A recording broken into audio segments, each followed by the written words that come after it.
7, a life-saving discovery.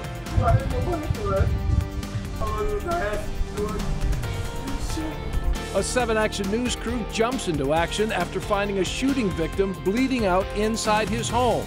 The tense moments when medics arrived on scene. From covering the story to becoming the story. Action News reporter Kim Craig and her photographer were following up on a shooting on the east side when they heard a voice. We're not going anywhere. He said he got shot last night. Reporter Kim Craig and her photographer Danny Stricker, who you heard there, quickly called 911, ultimately saving the man's life. Kim joins us live now. So Kim, when did you realize something was wrong here? Well, we were actually just walking down the steps. I had just gotten finished knocking on the door here. You know, typically after a situation like this, with the murder yesterday, we'll come back out to the neighborhood and start trying to talk to the people.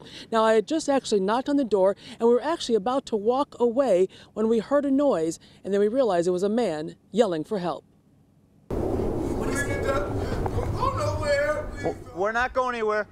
He said he got shot last night. We couldn't see him, but the man yelling from inside this house was desperate for help, saying he was bleeding to death. I quickly called 911 as Action News photographer Danny Stricker continued to roll.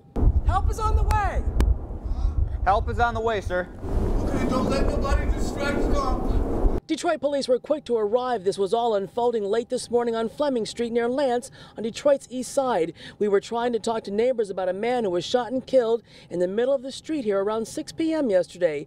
Police said it's possible that murder victim owned the house and he was here to collect rent money. And after police left is when this man says he came back and someone shot him. He says it happened around 10 o'clock last night and he'd been laying in the house bleeding for over 12 hours until we showed up.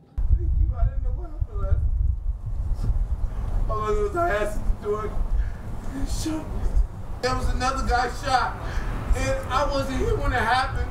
So when I came back here late last night, they told me about what happened, and they came and they shot me up, and I had nothing to do with it.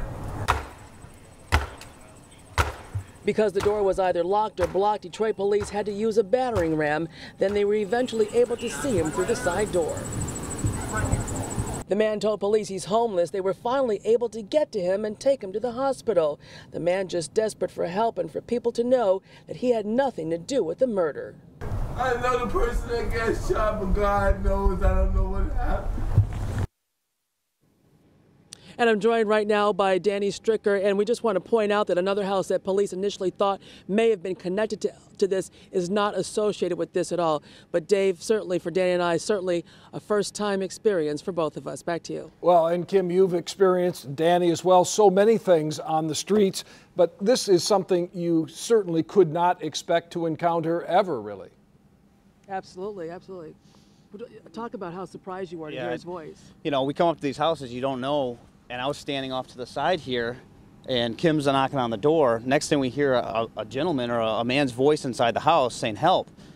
And we both kind of took a turn back and started asking the guy, hello, you know, are you okay? No, I need help, I need help. And you can just tell by his distraught voice that he desperately needed help. Absolutely, absolutely. And Dave, you could hear in his voice that we were just playing there when Danny was rolling on all of this, that this man was in desperate need of help. He was almost, I would say, even scared that he didn't know who was at the door. Because at first he kind of just laid back for a second, and then he yelled out, who's there, who's there? We told him we were Channel 7, and that's when he started asking for help. Yeah, especially after being shot the night before. Now, police told you initially, once you called 911, get back for your own safety, but they also had to come in and determine what exactly was going on there, right? Exactly, because when police are showing up, and Danny and I are on scenes like this all the time, they never know, police never know exactly what they're going to encounter. They wanted to make sure this was not some sort of setup, some sort of ambush or anything like that. Because remember we just had last week, or a couple weeks ago with Officer Doss, you know, they walked into a situation that ended up in the worst kind of way. So police didn't know what was happening here. They want us to stay back. Obviously, that also makes room for their units and EMS to get inside if indeed there is somebody in the house that needs help, and indeed there was. Well, great job. Glad you're both safe, and glad that you were there to be able to get this man the help that he so desperately needed. Great job, Danny. Kim, as always.